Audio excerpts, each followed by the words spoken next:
পশ্চিমবঙ্গের উপকূলীয় জেলা সাতক্ষীরার শ্যামনগর সুন্দরবনের সীমানা ঘেঁষাই জনপদটি আজও বয়ে বেড়াচ্ছে ভয়াবহ ঘূর্ণিঝড় আমফানের ক্ষতচিহ্ন। ২০২০ সালের সেই দুঃসহ রাতে আঘাত হানা ঝড়ো জলোচ্ছ্বাস এখনও যেন নদী উপকূলের মানুষের জীবনে মুছে না যাওয়া কালো স্মৃতি।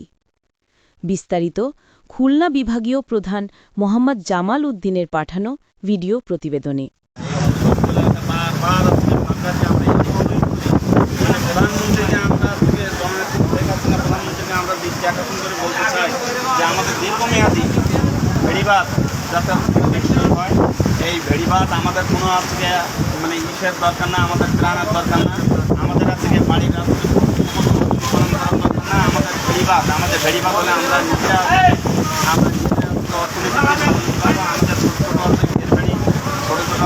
চিংড়ি চাষে সমৃদ্ধ এই জেলায় আমফানে তাণ্ডবে বহু গ্রাম টানা কয়েক মাস পানিবন্দী ছিল।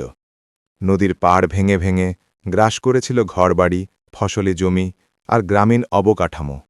নদী তীরবর্তী নীলডুমুর ও বুড়িগোয়ালিনী এলাকায় ঢালাইকৃত সড়কগুলোর বড় অংশ জলোচ্ছ্বাসে নদীতে বিলীন হয়ে যায়। যোগাযোগ ব্যবস্থা ভেঙে পড়ে, বিপর্যস্ত হয় স্থানীয়দের স্বাভাবিক জীবনযাত্রা। আজও সেই সড়কের বড় একটি অংশ ঝুঁকিপূর্ণ। নদীর গর্ভে বিলীন হয়ে যাওয়া অংশগুলো প্রতিদিনই বাড়তি আতঙ্ক নিয়ে আসে বাসিন্দাদের জীবনে। একদিকে জোয়ারের ঢেউ, অন্যদিকে নদীর স্রোত, দুয়ের মাঝে আটকে থাকা মানুষের জীবন ভরসা যেন একটু নিরাপদ বাঁধ আর টেকসই রাস্তা।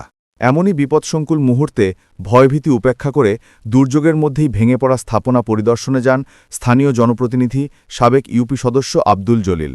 তিনি তখন দায়িত্বে না থাকলেও জনগণের নিরাপত্তা ও টেকসই রক্ষাবাঁধের দাবিতে সরাসরি সরকারের কাছে ব্যবস্থা নেওয়ার অনুরোধ জানান।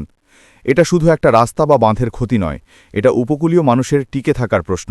সরকারের কাছে আমি অনুরোধ করেছি যেন দ্রুত স্থায়ী ব্যবস্থা নেওয়া হয়, নয়তো ভবিষ্যতে আরও ভয়াবহ বিপর্যয়ের মুখোমুখি হতে হবে।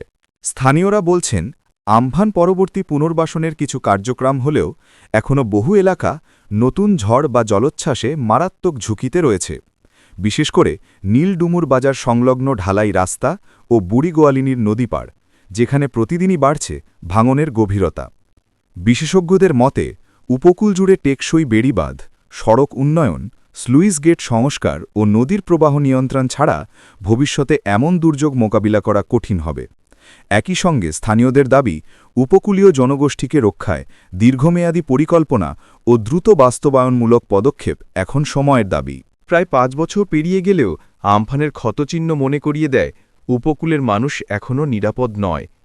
আশার কথা, সাম্প্রতিক অনুসন্ধানী প্রতিবেদনে উঠে আসা তথ্যগুলো স্থানীয় প্রশাসন ও সরকারের দৃষ্টি আকর্ষণ করবে এবং উপকূলবাসীর নিরাপদ ভবিষ্যৎ নিশ্চিত হবে এমনই প্রত্যাশা এলাকাবাসীর। শ্যামনগর উপকূল থেকে আমি মোহাম্মদ জামাল উদ্দিন, খুলনা বিভাগীয় প্রধান, TV9 Bangla TV news, Dhaka.